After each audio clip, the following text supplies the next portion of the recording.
In this lesson, we're going to look at the queue data structure. We already covered a type of queue earlier in the course when we talked about priority queues. Now we're going to look at just a very standard queue implementation. But we're not really going to use a queue class. We're going to use another built-in class that's already part of the Java library, the linked list class. And we're going to narrow down the linked list to just a couple of methods that we're going to use. And then in the exercises, I'll demonstrate a use of using a pure queue class. So let's get started. We're going to call this program name queue because we're just going to put some names into a queue. Keep the instruction on this simple. First thing we need is our linked list class.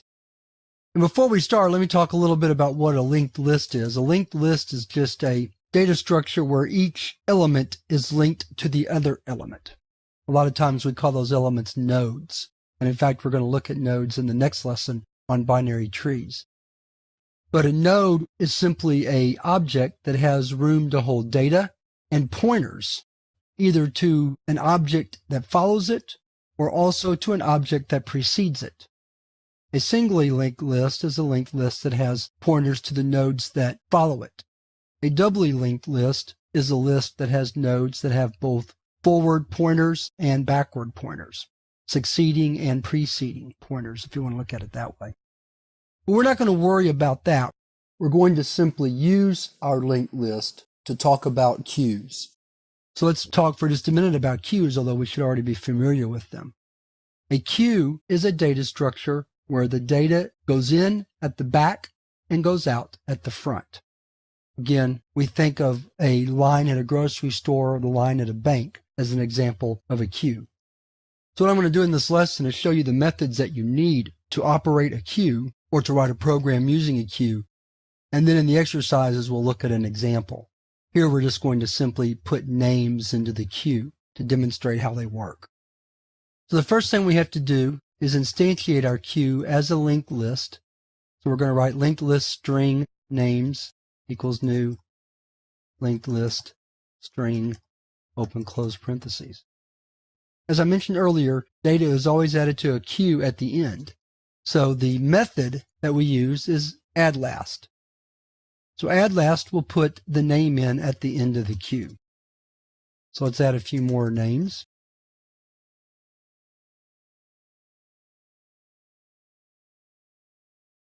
Write a for loop to go through the names just to display what's in the linked list.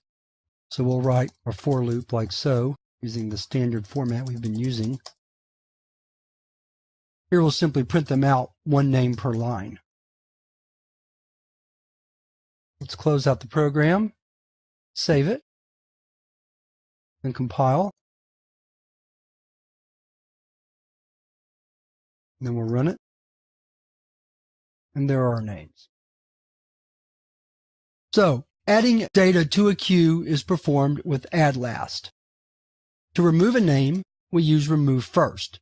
And we don't specify a name, we simply say remove first, and the first name, the name at the head of the queue, is removed. So let's take a look at that. So we'll remove one name, and then we'll display the queue again. Save it. Let's clear the screen. Compile it, and then run. So we had Cynthia, Raymond, David. Now we just have Raymond and David. Now let's add a name into the list again. Then we'll print it out again to see where that name comes into the queue relative to the names that are already there. And what we probably need to do is after each one of these for loops, we need to add a blank line just to make it easier to see where we're displaying information. Let's run again. So we'll compile and then run. Okay. So you see that we started out with Cynthia, Raymond, and David. Cynthia was removed from the line. Clayton was added, and see that Clayton goes in at the end, and Raymond will be the next name that is removed. We can also look at the size of our queue, how many elements are in it, using the size method. Let's take a look at that real quick. Compile and run. We have 3 names in the queue currently. And then finally, we can also check to see if our queue is empty and only try to remove if our queue is not empty using the isEmpty method. So we can say if not names is empty,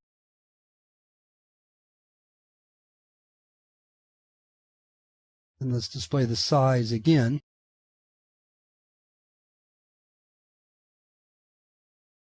Let's clear the screen first, and we'll compile, then run.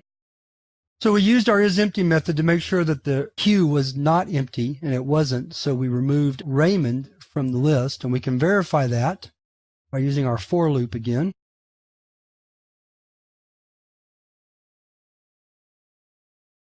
We'll compile, then run. So you see that now we're down to David and Clayton. So those are the fundamental methods you'll use with the queue. Now, they're certainly not all the methods that are part of the linked list class. But what I was trying to do was minimize the interface to just those methods that are typically used with the queue. And even those are not all the ones that are used, but the ones that we're the most interested in. So we're ready to move on to the next lesson where we're going to talk about binary trees, and we'll come back to queues in the exercises where I demonstrate a different use for queues than we saw in the previous chapter with priority queues.